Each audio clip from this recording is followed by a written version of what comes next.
किसी को मशहूर मत करें जो सिर्फ सोशल मीडिया पे अटेंशन पाने के लिए सिख और क्रिश्चियंस का मुद्दा बना रहा है और आम लोगों में नफरत पैदा हो रही है। उन लोगों को इंटरटेन मत करें, उनका बाइकआउट करने की भी जरूरत नहीं, उनका नाम मत लें अपने होठों से। आप नाम नहीं लेंगे वो गायब हो जाएंगे। आप जितना बॉयकॉट करेंगे उतना वो आप हो जाएंगे। यही तो वो चाहते हैं।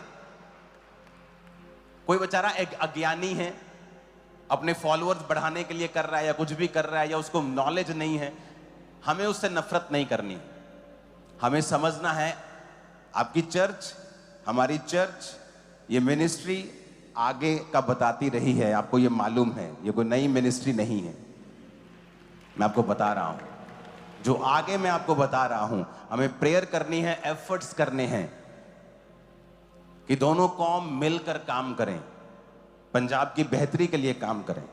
इस चर्च ने जो काम किया है मुझे बताने की जरूरत नहीं, क्योंकि मैं किसी से नफरत नहीं करता हूं, किसी मैन ऑफ गॉड के गिरने से मैं खुश नहीं हूं। वचन कहता है कि जब शाऊल गिरा तो दाऊद रोया, और एक आदमी आया शाऊल दाऊद के पास, कहता ये कंगन पहचान। कहता किसके हैं? कहता शाऊल के। कहता वो लेटा हुआ था, उसका प्राण नहीं निकल रहा था, उसने कहा अपनी तलवार से ये मुझे खत्म कर दे, तो मैं उसे खत्म करके आया। ये सोच के कि दाऊद बहुत खुश होगा कि देखो जी आपका जो नफरत करने वाला था ना वो मर गया। पर बाइबल कहती दाऊद ने कहा तू कहां का है, कहां से आया है? तूने जो शाऊल को मारा अब तू मारा जाएगा। चाहे शाऊल पर से आत्मा उठ चुका था, पर दाऊद तब भी प्रसन्न नहीं था कि शाऊल गिरा। एक असली मैन ऑफ गॉड किसी के भी गिरने से खुश नहीं होगा, यह उसकी निशानी होगी। अगर वो खुश है, वो खुद भी असली मैन ऑफ गॉड नहीं है। चाहे वो गलती है चाहे नहीं है, चाहे वो अपनी मिस्टेक से गिरा हो, यह बात नहीं है। शाऊल अपनी मिस्टेक से गिरा, लेकिन दाऊद तब भी खुश नहीं था और उसने कहा हे योनातन, हे शाऊल, तेरी तलवार, तेरी ढाल बिना तेल लगाए रह गई। यानी तू अनॉइंटिंग से बाहर हो गया, तू परमेश्वर की इच्छा से बाहर हो गया और तू मारा गया। और उसने विरोधियों को भी मैसेज दिया कि हे उन औरतों को कि तुम प्रसन्न ना हो, तुम खुश ना हो। कितने मेरी बात को समझ रहे हैं? हमें प्रार्थनाएं करने की जरूरत है एक दूसरे के लिए। और अगर मैं आपको वीडियोस नहीं दिखाऊंगा, अगर आप मेरी 1 साल पुरानी वीडियोस देखें 2024 की, आपको बता दिया गया था कि बड़े बड़े channels, Hindi news channels documentaries बनाएंगे। जाओ देखो 1 साल पुरानी वीडियो, मैं नहीं दिखाऊंगा, आप देखो। नहीं तो कोई बोलेगा कि मैं कोई नफरत कर रहा हूं या मैं कोई एजेंडा चला रहा हूं। जाओ चेक करो मेरी 1 साल पुरानी, आपको बताया गया था हिंदी न्यूज चैनल्स डॉक्यूमेंट्रीज बनाएंगे। इकोनॉमिक जो चल रहा है आपको बता दिया गया था, और अब जो आने वाला है मैं आपको बताने वाला हूं आज। उससे पहले मैं आपको एक स्टोरी बताना चाहता हूं।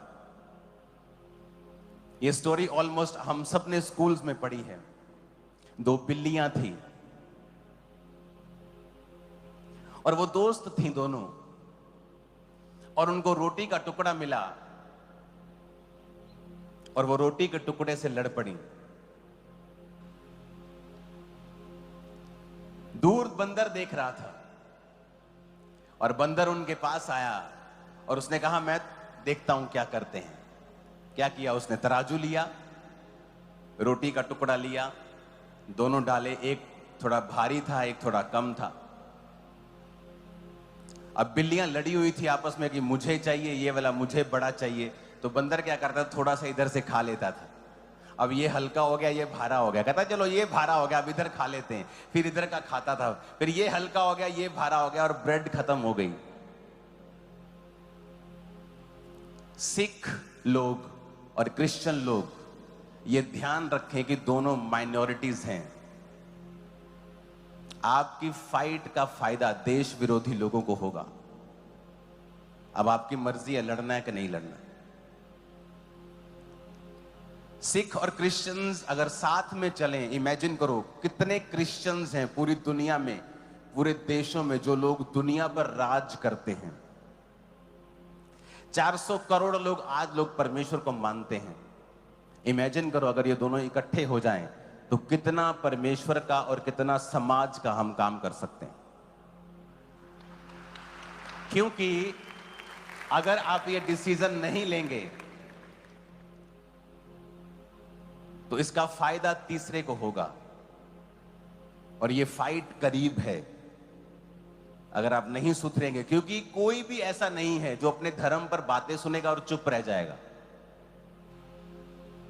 यहां तो छोटा सा एक अफसर होता है ना, पुलिस अफसर, अगर वो अड़ जाए, किसी चौकी का अगर इंचार्ज है मान लो, वो अड़ जाए तो वो बड़े अफसर की बात भी नहीं सुनता। अगर उसकी शान पे आ जाए, आन पे आ जाए या इज्जत पे आ जाए, वो नौकरी की परवाह भी नहीं करता। तो इतना बड़ा धर्म जिसे 400 करोड़ लोग फॉलो करते हैं, क्रिश्चियनिटी जो दुनिया का सबसे पुराना धर्म है, वो अपने पे बात कैसे सुन सकते हैं? लेकिन हमें एक बात सुनते हैं तो दूसरी बात दूसरे सुनाते हैं, दूसरा सुनाता है, फिर ये सुनाते हैं, और ये चीज लड़ाई की ओर लेके जाएगी और दोनों का नुकसान होगा।